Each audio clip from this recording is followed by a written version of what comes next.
Greetings, friends, and welcome back to the Musings from the Mount podcast. I'm your host, Joseph Carenza. In this episode, we continue with part 2 of our exploration on relinquishing. That seemingly simple yet challenging practice of letting go. In the course of this conversation, we examined the 3 rules for disciples offered by the Tibetan, with special focus on the pride of mind, or what Michael calls the last bastion to crumble. We discuss why mental attachments are often the hardest to release, how relinquishing applies to group work, and how the delicate balance between honoring spiritual teachings while not becoming imprisoned by them. So whether you are navigating relationships in spiritual communities or seeking to free yourself from outdated beliefs, this conversation offers practical wisdom for living with an open heart and mind, and we hope you enjoy it. And if you do enjoy this podcast, please consider going to meditationmount.org and donating. Your donation helps us to bring you this podcast, as well as all the other programs the Mount produces, both today and in the future. We are incredibly grateful and honored by your support. Back to the podcast and part 2 of Relinquishing.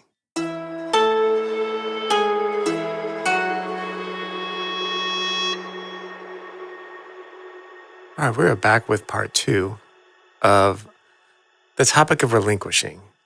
And I think just the simple phrase, let go. I mean, it's one of those things where it's super simple, super obvious, but not necessarily easy to do. And those are always my favorite topics. Yeah, I remember that very simple phrase growing up, like, let go, let God. Mm-hmm. Yeah, I was thinking of that earlier today when I was driving here, and how I grew up with that phrase too, and how that's become triggering for a lot of people just because of the God part. But the important part is just let go.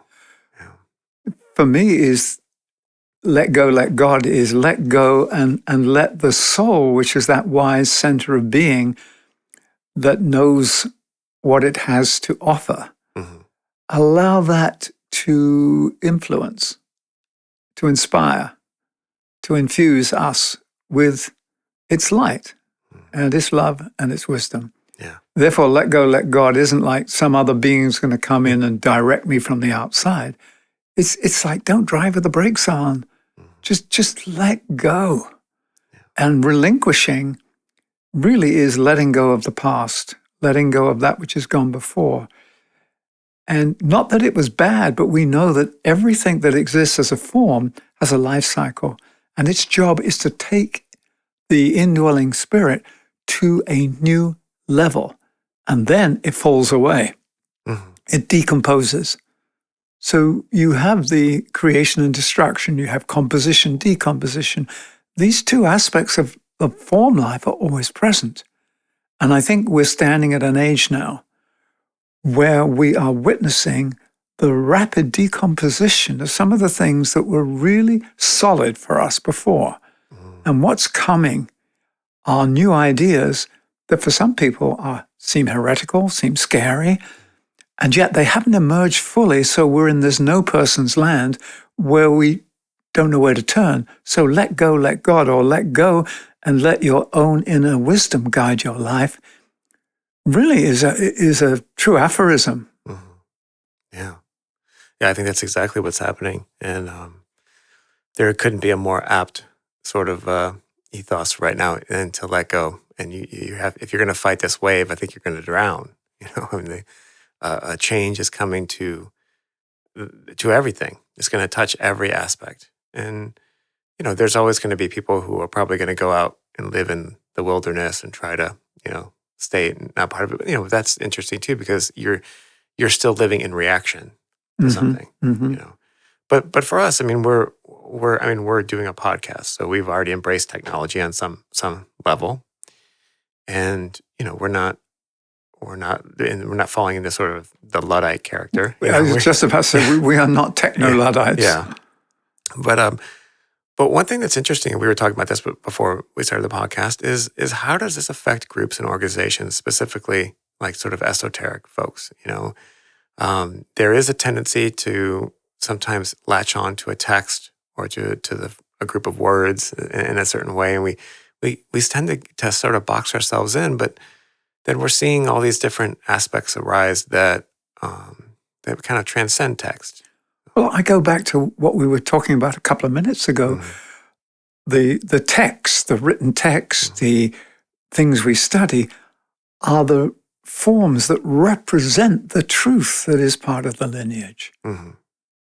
And there comes a time when there needs to be a new dispensation, a new iteration, a new understanding of that truth.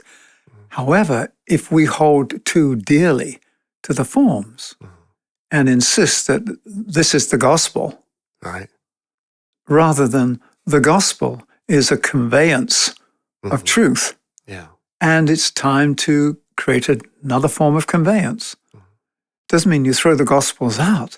Right. It simply means that you're open to the natural cycle of life, which means spirit, the indwelling life, seeks constantly to generate new forms that can reveal new aspects of itself, deeper dimensions of itself. And every form has a limit. Every form has a limit. The indwelling life is infinite. But a form is finite. It's temporal, which is not good or bad. It just means it can only serve a certain cycle. Now, you may repackage what you had before in a new way with a slight modification, but unless you are willing to shed the skin and allow the truth, the naked truth, to stand there, and I think what you and I both realize is the difference between reading the text, studying the text, and becoming like a scholar, and going out and living it and enjoying it and feeling it with others on the path. You gave this example of watching a YouTube video about a dog breeder, and you wondered, well, do they actually go out and roll in the grass with them and have fun with the dogs, or are they just into the science of breeding? Yeah. And it's like, are we into the science of study and not into the art of living? I think that's exactly, that's what I noticed. This was somehow ended up on these videos about, I was doing research about German Shepherd Malinois because we have one that's quite feisty. And, and so you end up with all these high-level breeders, and they know everything about the breed and everything. But I never see them just like rolling around in the yard, rubbing their belly, just loving the dog. And I was like, that's the thing that has really made the biggest difference with our dog, is just like that close time, like relating to it with the heart, and really just and like having endless patience. So, Joey, how do you roll around in the grass with the Tibetan's text and sort of have your belly rubbed? I think that's a great question. And for me, it's one thing is I don't attach to the words like a gospel, but I look at it as the best the best application at the time it was written, and that more will be revealed. And the way that it's revealed is to experience life while holding those texts with you and then saying, oh, look at that. Does that line up? How does that work? But you have to live it and live it through the heart. Well, when you live it fully, then you notice the limitations of the form of the text, not the truth of the text. Yeah. And therefore you let go of its, if you like, hold over you as a belief system, but really as a guiding light. You allow it still to be a guiding light, and it morphs. This is this fluid age we talked about in the first episode here.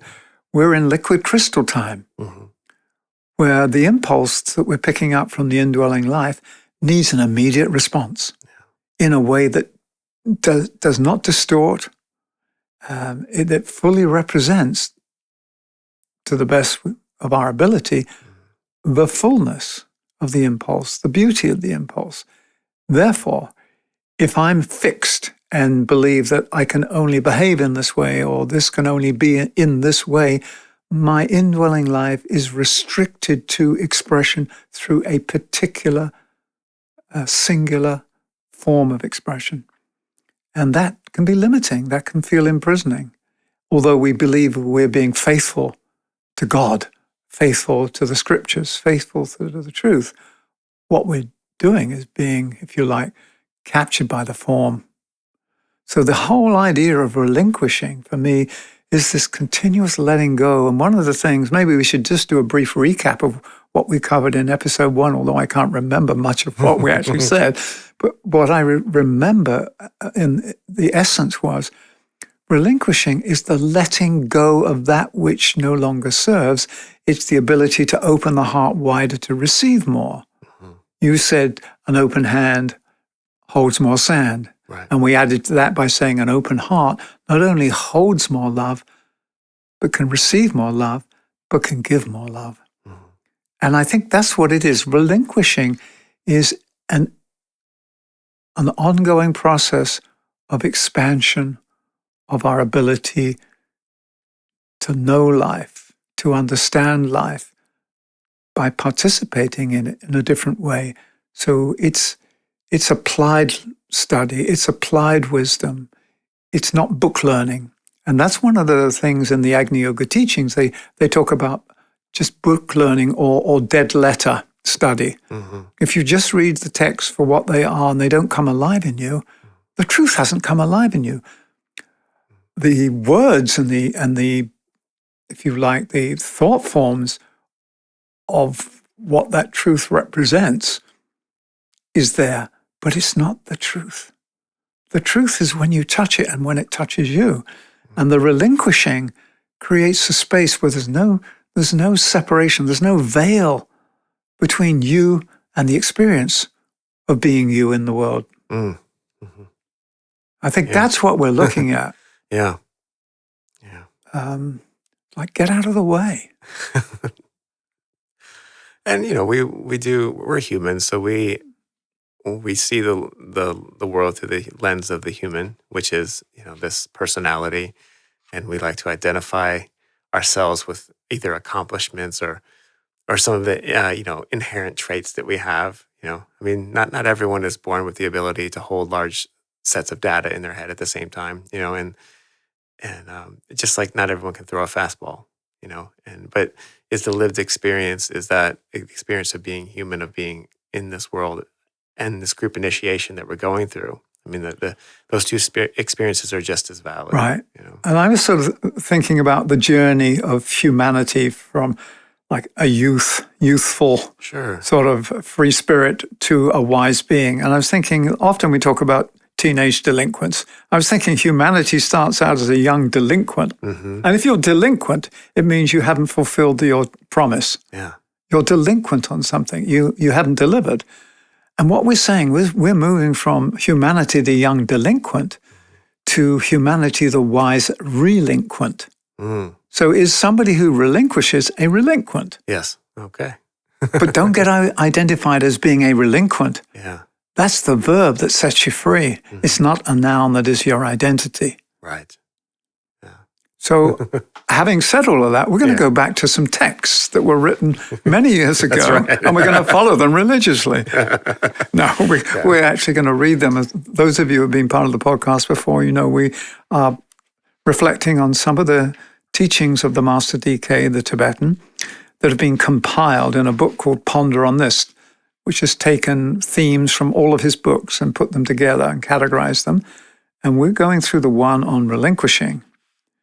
And we have reached a point where we're about to dive into the next level of exploration.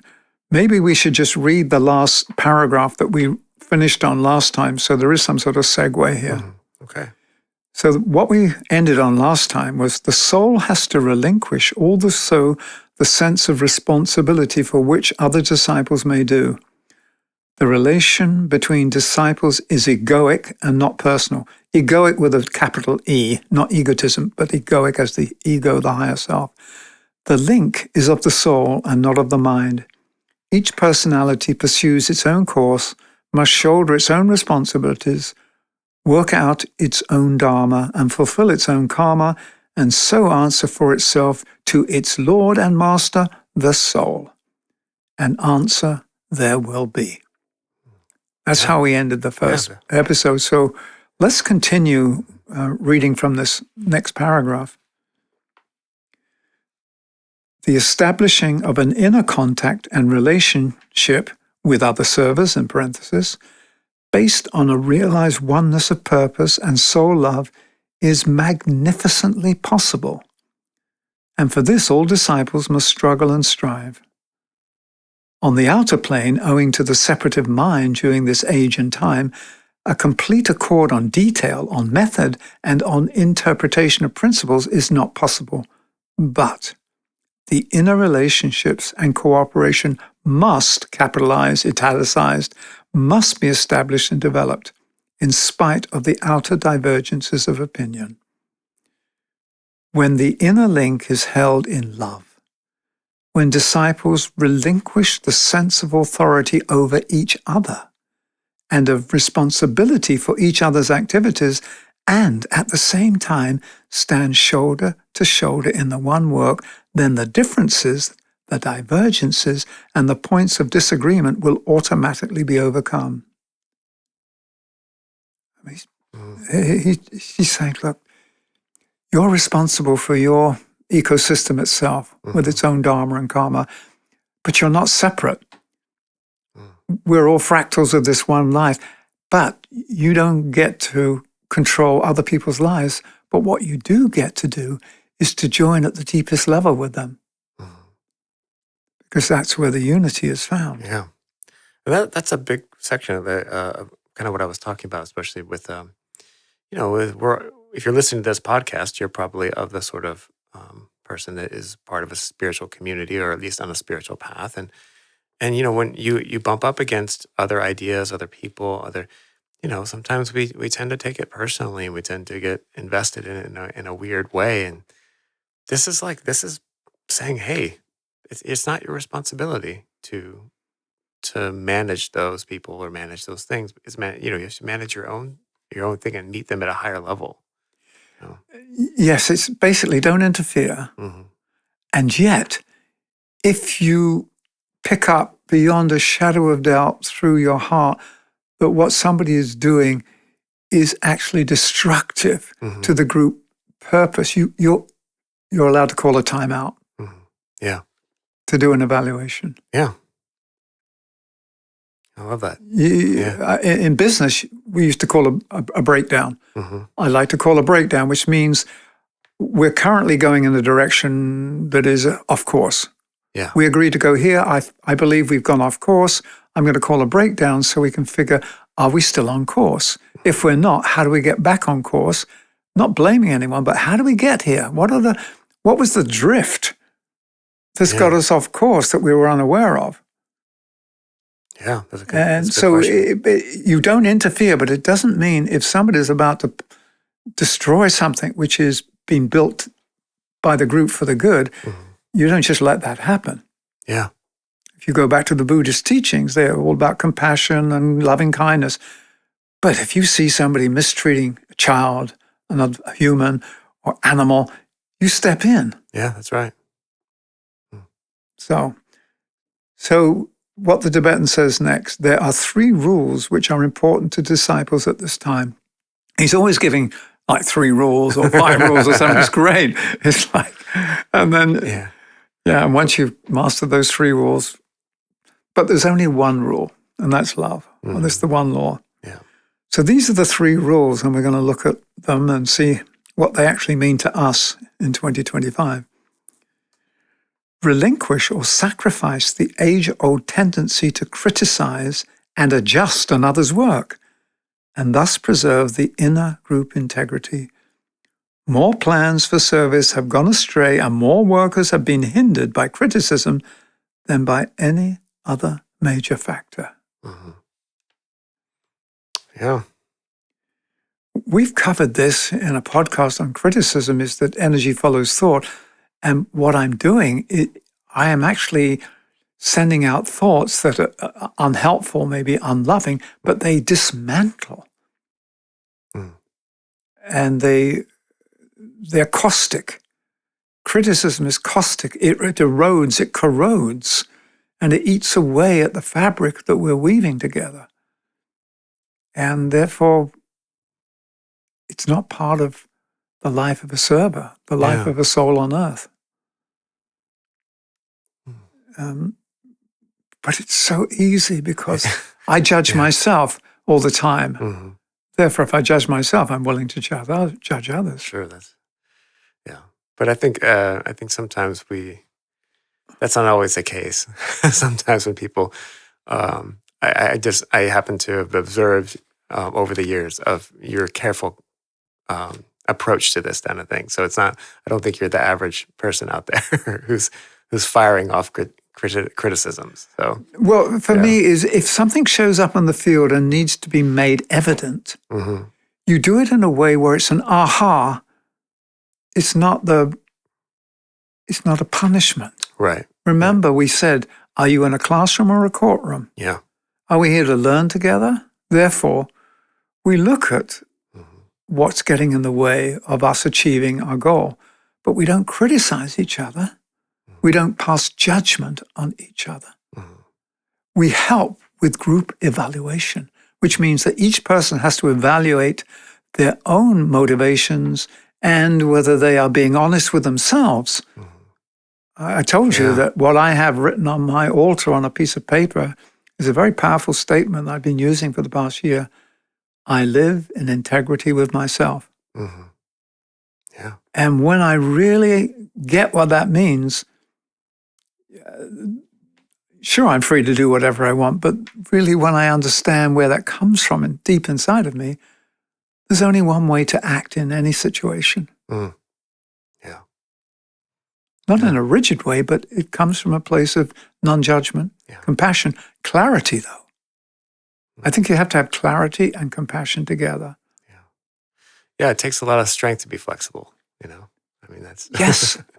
That's sort of the, I was thinking, how do you phrase that? But it does take a lot of inner strength, discipline, training, love to be able to move like the water, Because if I'm rigid and I have to adhere to a rigid belief, I can snap. Yeah. That's but right. if I have the ability to bow and go with the wind, that if I'm a willow tree, my principles are not broken.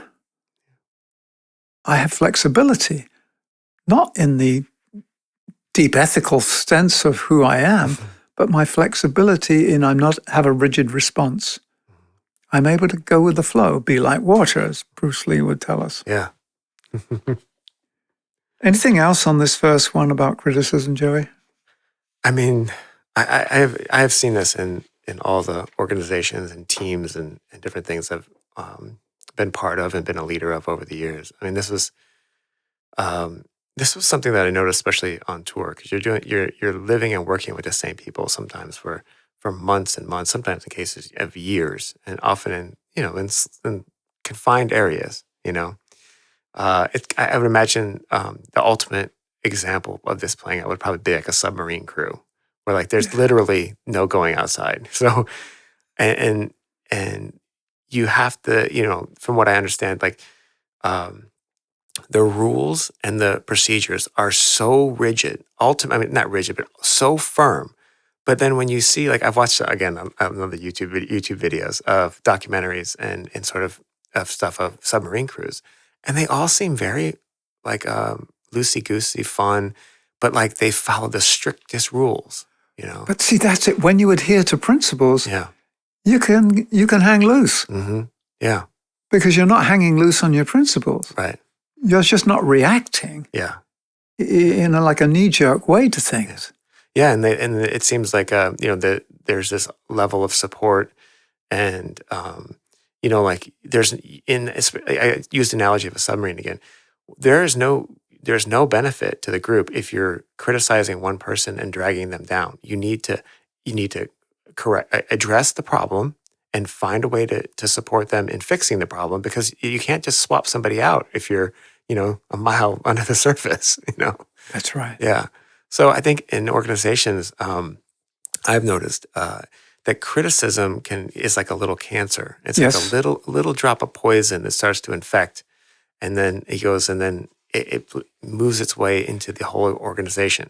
But there may be some truth to what they're observing. But the act of criticizing is like an acid that corrodes, and it may come from a place where that person wants to be seen as more important, or there's something inside, and we don't know. But it's not coming from a place of loving kindness and understanding.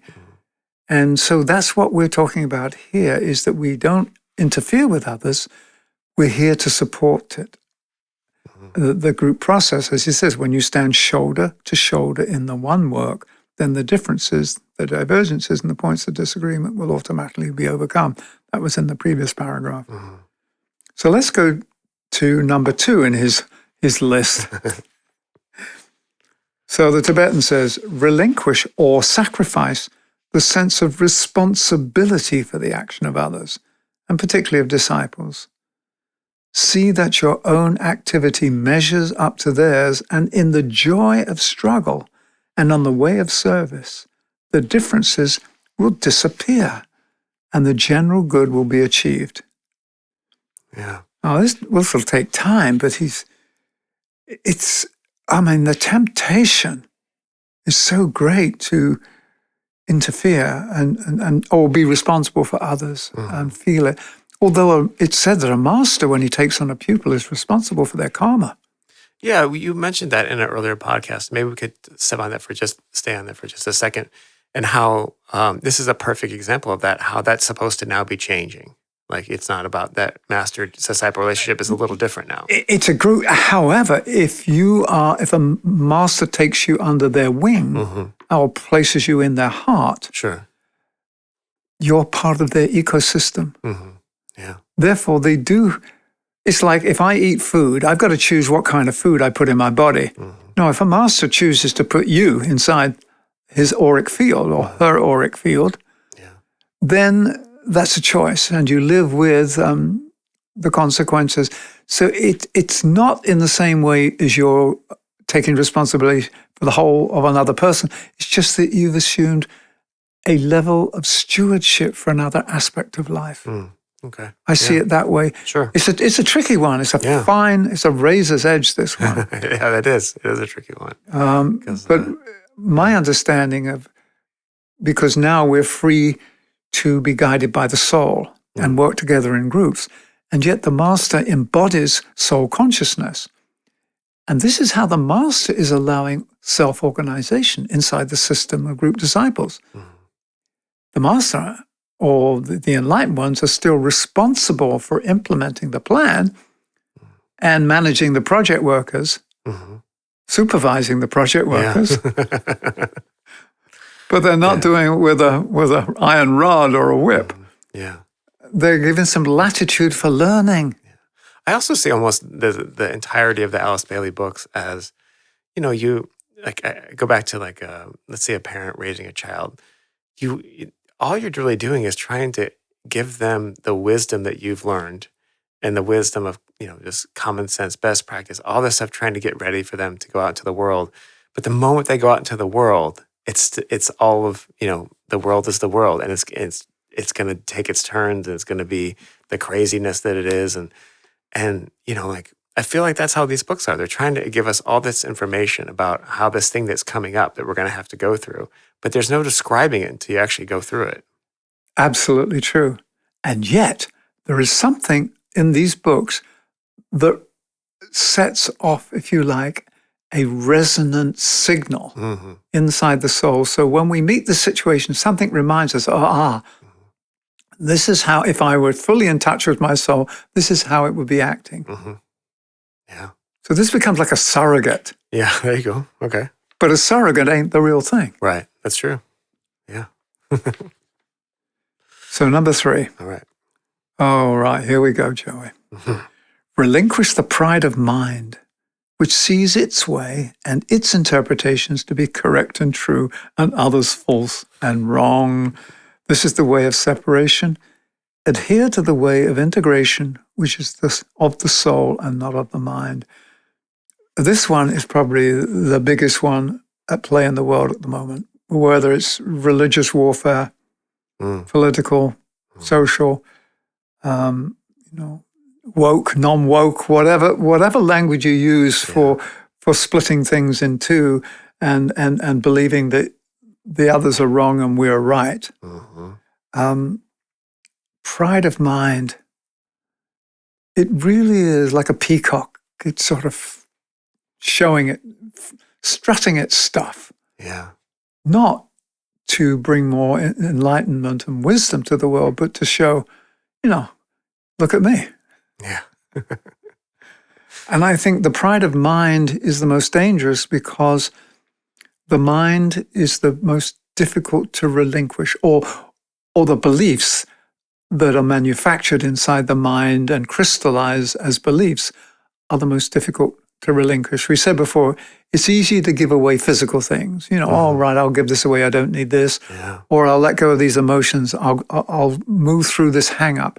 But when it comes to letting go of your beliefs, because at that stage, the last holdout of the personality is clinging to the life raft of beliefs. And to relinquish beliefs, the fear of drowning is huge, but it's an act of liberation. And so we're knocking on the door, Joey, that you have named, when we have to relinquish the idea that we can be saved by the things we study. The only way we can be saved is by the love that we generate. Right. And the loving communion we have with other beings. I'm not sure what else to say on this one, but I'm sure you have some thoughts on pride of mind. I mean, this is the one that it almost should be number one in the list if you're going by importance. But the relinquishing of the pride of mind is the one where I think everyone wants to be an expert on the text, but sometimes you conveniently forget a couple passages. And I think this is one of those passages we tend to forget, especially when we do a deep dive into any of these aspects. And this is also one of the ones that's hardest to live. It's one thing to be able to memorize this text and debate it and to pontificate on it or to eulogize it or proselytize it, but to live it, this is a tough one. I agree. And why it's tough for me occasionally is that when the mind becomes the master and not the tool or the instrument of the soul that is used to bring clarity and Yeah. I think it was Alan Watts that said like the mind is a good servant, but a bad master. Exactly. And that's exactly what I'm saying. Yeah. Yeah. And when we fall into that trap, it's easy to slip into that, Well, because I've noticed that we tend to imagine sometimes that we're being inspired by the soul, but really it's an aspect of our personality that's masquerading as the soul in order to justify what it's doing. I've seen that in communities where somebody believes they're being guided by their soul or guided by God, and they're told to do this and told to do that, told to leave their family, or they're told to do something. And it's really an excuse for just carrying out what your deep desires are. Yeah. Nothing wrong. It's a stage of learning. But the stronghold of the mind is the last bastion to crumble. Yeah. Yeah, sure is. It's a tough one. Whew. So pride of mind, so that's why they always talk about humility. Yeah. Humility isn't sort of walking along slowly with your head bowed. We've said this before. The Tibetan talks about humility as an adjusted sense of right proportion. You don't aggrandize yourself. You don't diminish yourself. And I've said you learn to stand in the sweet spot of your own sovereignty. Yeah. And you act from there. Where you are who you are. You're not acting out who you would like to be seen to be. But you're genuinely coming from an inner place. Yeah. And building up your capacity to have the form express that inner place, rather than having a crystallized form that becomes your source of identity. And you project that out. So if I project my beliefs out into the world, my beliefs are my mental understandings of some truth. But if I live in my heart and I'm kind and fully engaged in life, if I'm rolling on the grass and having life rub my stomach and I'm rubbing life's stomach, then I'm in a more authentic relationship with things, and my mind doesn't decide what is and what isn't. My heart knows. Yeah. My heart is the greatest organ of discernment. So we talk about a discerning mind, but I think what he's hinting at here, a discerning mind really needs to relinquish all the biases, as you said, the weights, the weightings that have it be out of true and cause it to say, this is true, your version is not true. Yeah. Being aware of your own weights and measures is an important, if you imagine we're all just walking algorithms, you have to understand how you wrote the weights and measures, and they were written through your life experience, through your generational trauma, through your generational, your DNA. You inherited certain things, and then the way that those played out in the experiences of the world. And the phrase unbiased means not being pulled to one side or the other, standing in truth, being true, standing. So you are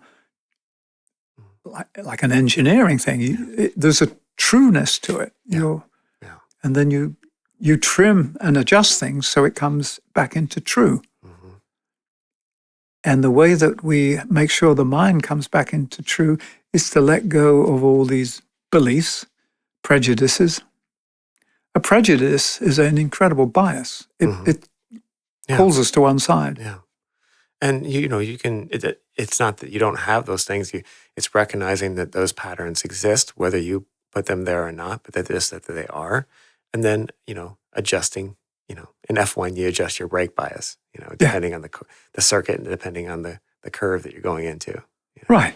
So it's not. So it's acknowledging that there is a bias there, but understanding it and using it in the right proportion.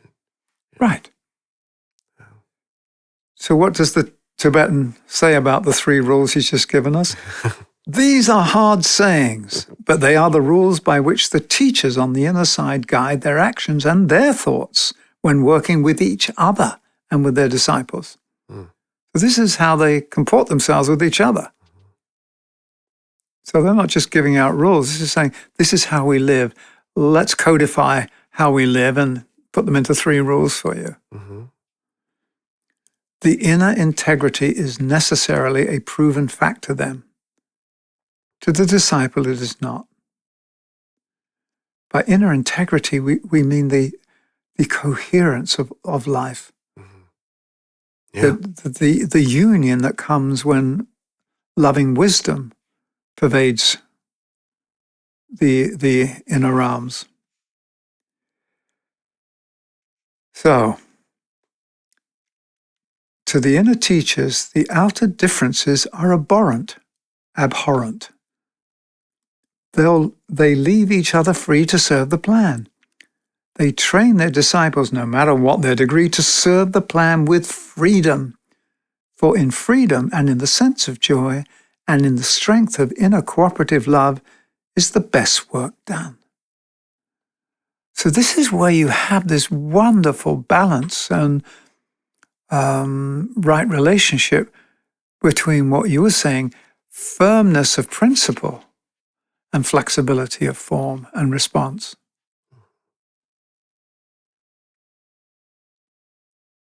So it is sincerity which they look for. Sincerity means your desire to live on the outside, the truth that you sense on the inside. The willingness to sacrifice the lesser when the greater is sensed is that for which they search. I mean, that's a result of when the inner reality becomes so strong, then these biases are just self-corrected because we don't lean to one side or the other. We stand more in true or in truth.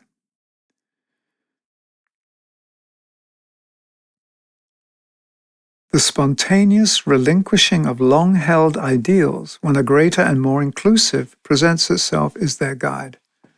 And this goes back to what we're saying. When something comes along that says, oh, wow, that explains it more clearly, that makes more sense, that becomes the new working model. Yeah, I feel like that's inherently baked into this, and I think it gets overlooked. Yeah. Like there is a sense of best practices and best available data and best available practice at the moment. They're best practices, but they're evolving practices. Right, exactly. Yeah. Yeah. That's That's what a best practice is, the highest evolved practice we have so far. Right. The sacrifice of pride and the sacrifice of personality, when the vastness of the work and the urgency of the need are realized, sway them to cooperation. And basically, we don't have time to play these sort of personality games. Mm-hmm. Yeah. Yeah.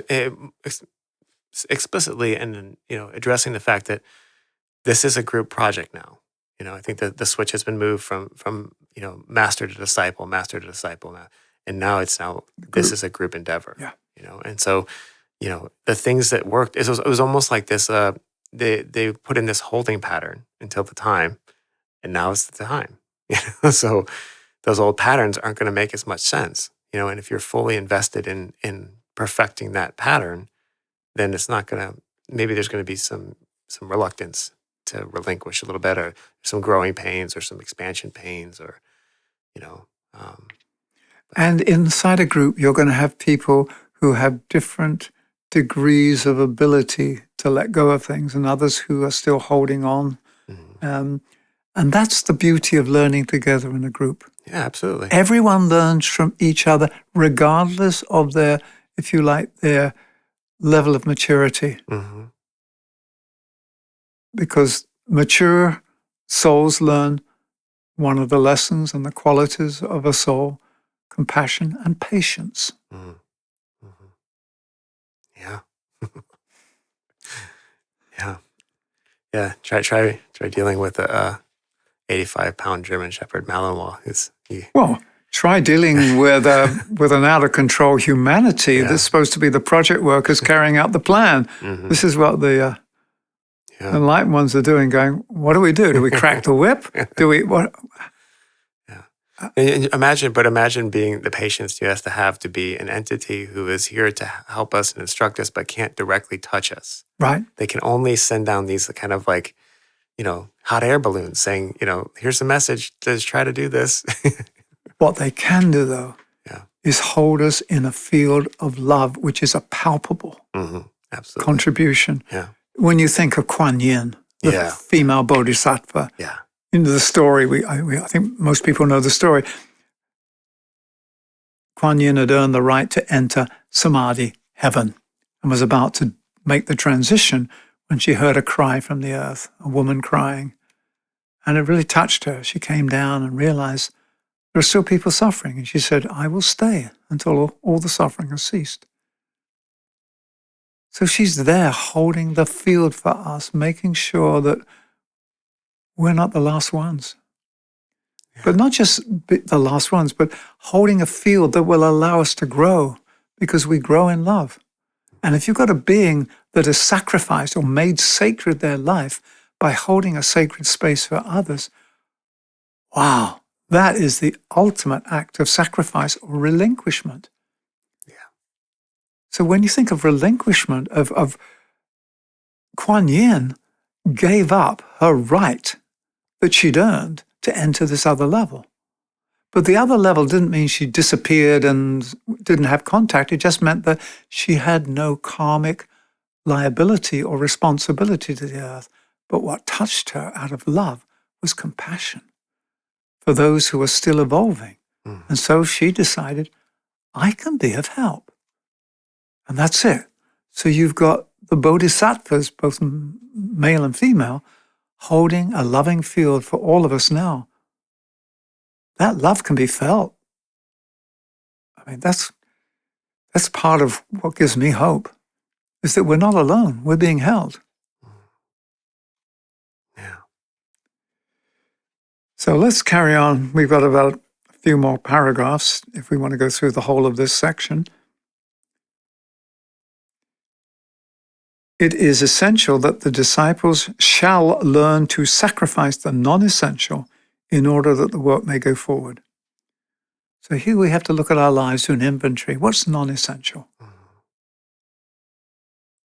That's really important in a group endeavor too, because a group can chase its tail over stuff that's not essential to the mission very easily. We get distracted with little pet projects and um, I guess, pet projects isn't. I guess that's fine. I mean, like, it's not that a project is. Well, it takes precedence. It's our attachment to the something, yeah. form of how something's supposed Yeah. to be, rather than that what it actually can be. Yeah. Hmm. Little as one may realize it, the many techniques and methods and ways are secondary to the major world need. There are many ways and many points of view and many experiments and many efforts, abortive or successful, and all of them come and go. But humanity remains. All of them are in evidence of the multiplicity of minds and of experiences, but the goal remains. Difference is ever of the personality. When this law of sacrifice governs the mind, it will inevitably lead all disciples to relinquish the personal in favor of the universal and of the soul that knows no separation and no difference. It speaks for itself, doesn't it, that one? Yeah, that's it. I have nothing to add to that. No. Then he carries on. Then no pride, nor a short and myopic perspective, nor love of interference, in parenthesis, so dear to many people, nor misunderstanding of motive will hinder their cooperation with each other as disciples, nor their service to the world.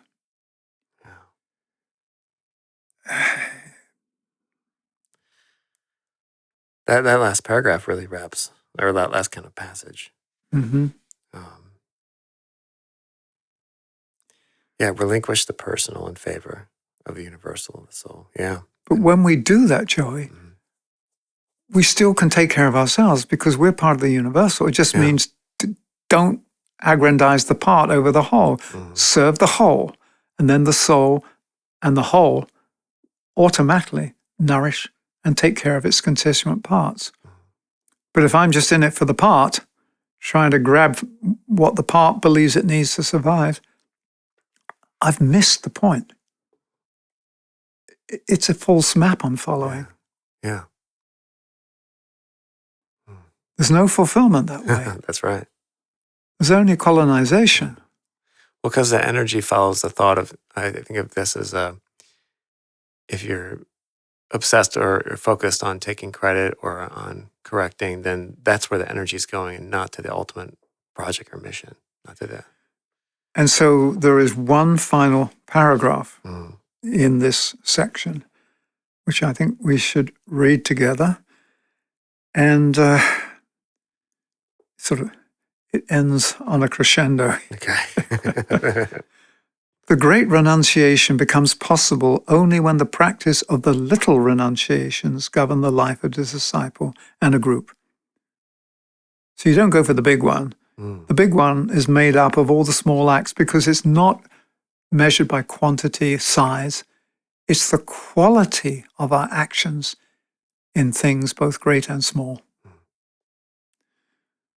The renouncing of ambition, of all personality ties, and the renunciation of all that hinders progress as it is revealed to the eye of the soul lays a sound foundation for the final great transference based upon the renunciation of that which for eons has connoted beauty, truth, and goodness, and which has seemed the ultimate goal of all aspirational effort.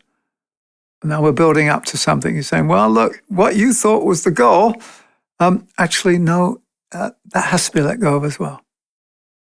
Yeah.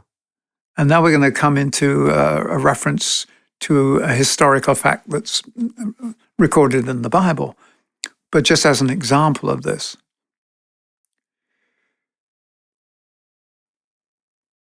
okay. The endeavor to see that which lies ahead and beyond the apparent finality of soul fusion faces disciples, among them some of you, at this time, and that all of you may penetrate beyond the veil of the soul and eventually see that veil, and then quote unquote, rent from the top to the bottom, and thus be enabled to say with those of like degree, it is finished, is my earnest hope. So this goes back to the Master Jesus on the cross, when he said, it is finished. Right. And then he also says, my God, why hast thou forsaken me? And they're like, well, I thought you were going to take care of me. Where are you? Yeah. You're gone away. I'm not gone away. You've got to give birth to me. Yeah. That's the resurrection. First, you've got to crucify, which is the ultimate relinquishing. Yeah, sure That's is. what the renunciation is. So then will open for you, as for others, the way of the higher evolution, and the glory of the Lord will be seen in a new light, the light which will dim and throw into the shade all previous goals and visions. So it talks about the glory of the Lord. This simply means the inherent beauty, love, truth, luminosity of the indwelling life, about whom naught can be said. Agni Yoga talks about the origin of origins. Yeah. Because that's about as close as you can get to it. Yeah. And in the Tibetan teachings, he talks about the one about whom naught can be said, and there's not much you can say about the one about whom naught can be said. Yeah.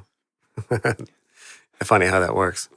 But it has to be experienced. I think this is what it's pointing to, that we're here to not just experience, but to embody, to manifest, to reveal. Each one of us is a point and promise of revelation.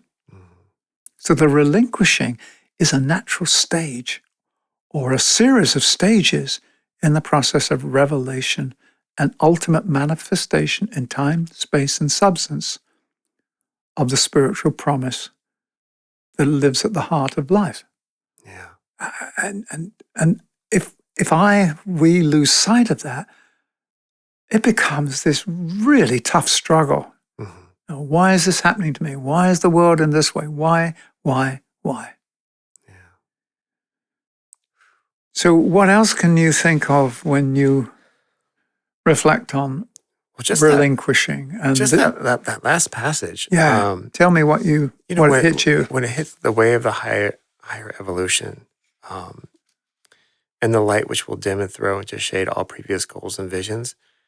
To me, that is like, you can see that if you take it out of the esoteric context and just look into the way we look at a new discovery or a new scientific, like a theorem or something, and if it turns out to be true, it's just like immediately everything else folds away. Okay, no, we just this new way explains it better. So in that same way, it's just like this peeling back of this onion of truth and beauty, getting back to the one. Yeah, it's like whether it's a string theory. Yeah. But then we want truth with no strings attached. That's right. so how can you have string theory with no strings attached? Yeah, there you go. But I'm thinking that it's the difference between like seeing yourself as a highly evolved caterpillar rather than realizing when you're the butterflies, this is what it was all about. Yeah. The other was how we get to this point. Yeah, I also think about it too in the way that, especially maybe more so for mothers, but I think this happens to most parents, is like that moment that first child is born, like the focus of everything in life becomes this new thing, and everything else falls into the background to some degree. This doesn't happen for everyone, but I can attest to that. That was my experience with certain parents, but it is what it is.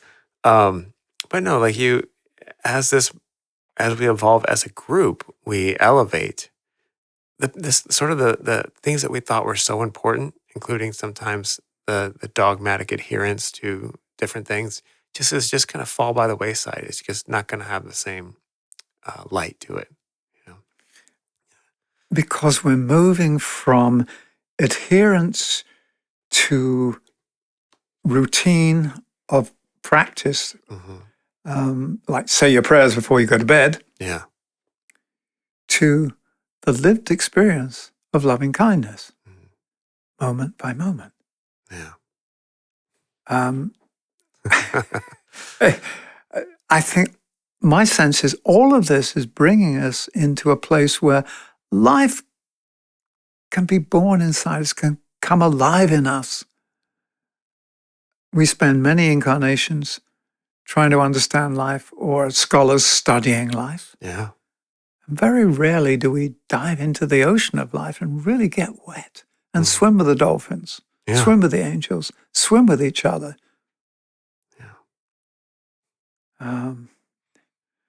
So relinquishing, actually, when I really embrace it, there's a sense of relief in it. Yeah. Oh, man. I know what it's like when I clean out a closet or get rid of things. I don't need these anymore. Yeah. And I don't want to allow them to, stay. And so my kids have to take care of them when I've left the planet. Mm-hmm. So why don't I do the cleanup now? Yeah. And this is the same with our emotions. Why don't I do the cleanup now? Same with our mind, our beliefs. Why don't I do the cleanup now? The cleanup happens through the fire of transformation, the fire of love, through the process of relinquishing, or what they call here sacrifice and renunciation. And so what you do when you put everything in the fire of love, fire burns everything except itself. Fire burns up the non-essentials. The non-essentials are the forms that brought us to this place that are no longer needed to be carried forward. Yeah.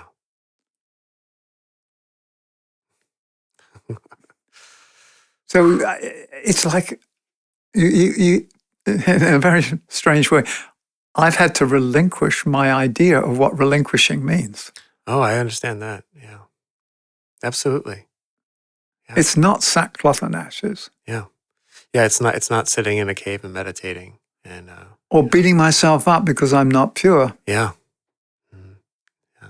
Yeah. Alan Watts has another great one about that when he was talking about how when Westerners go over to some ashram in India or something, and then they're shocked to find out that the guru has a girlfriend or smokes cigarettes or listens to music, and they're just like, what do you mean? It's like, well, there's no purity test here. Well, because we have our images and ideas of what purity means. Mm-hmm.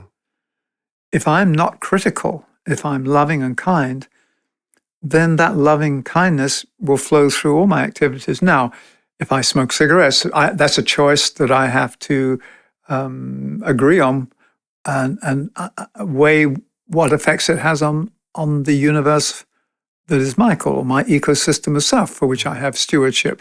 So that's a choice. Mm-hmm. And there are consequences of all our choices. I believe what we're learning is that there are consequences of being alive. Mm-hmm.